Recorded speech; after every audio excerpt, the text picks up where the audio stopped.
All right, let's see, what else? Basic. Oh, basic bun. I've often called it the Cinnabon, although apparently that may not be what everybody thinks of as the Cinnabon. So I guess it's just your super basic bun. I just twist it.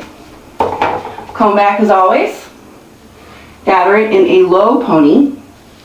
And then you start twisting, whichever direction you like. I usually twist that direction just because it's the way I naturally do it. And then you switch over. And you keep twisting up. And then I just wrap around in a circle, like so. You go around the perimeter. And then hair stick it. And as you know with the hair sticks, it's kind of an out and in and an out and an in. And it stays, and that sucker doesn't move. And I wore my hair like this for the longest time. But it has gotten relatively heavy as it's gotten longer. So I almost always wear it either in a Nautilus or a pretzel bun almost every day, because those are the two most comfortable buns. And if I really feel like putting the time into it, I will tape it, because, you know, I can leave it up there for days that way. It just depends if I feel like messing with it or not. So those are most of the basics. The only other thing I'm going to cover, and if I forgot anything, send me a message and I'll see about getting to it, are my bangs. Now, I know a lot of you don't have bangs, and that is totally cool. I have never really had the hairline or the forehead for no bangs, but I do keep mine. As you notice, they're really wispy. I keep them that way, so if I feel like not having bangs, they're really easy to slick back and blend with the rest of my hair. And also, since they're wispy, they don't take away from a lot of the thickness. Now, not that long ago, I was trying to grow them out a little bit to do a side swept thing. My hair just won't cooperate. I have cowlick right here, and yeah, it wasn't working. So I went back to cut my bangs myself. Now, this technique is not gonna work for, you know, like a Betty Page style bangs, or the thicker blunt cut, but it does work for my bangs. So if your bangs are like mine and you want to cut them yourself, I have a foolproof way. As you notice, mine are shorter in the middle, longer on the sides. I like them that way. And this is how we go about doing it.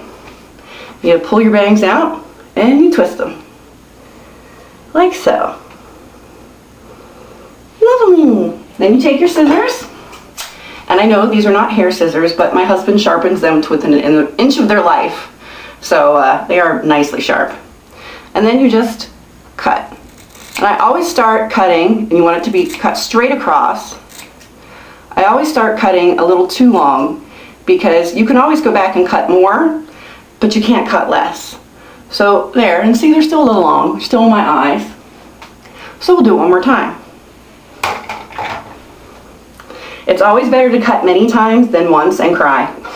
At least that's the way I go about it. So we'll cut a little more.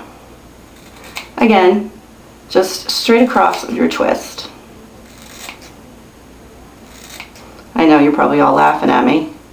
My eyes are crossed right now, so I can see what I'm doing.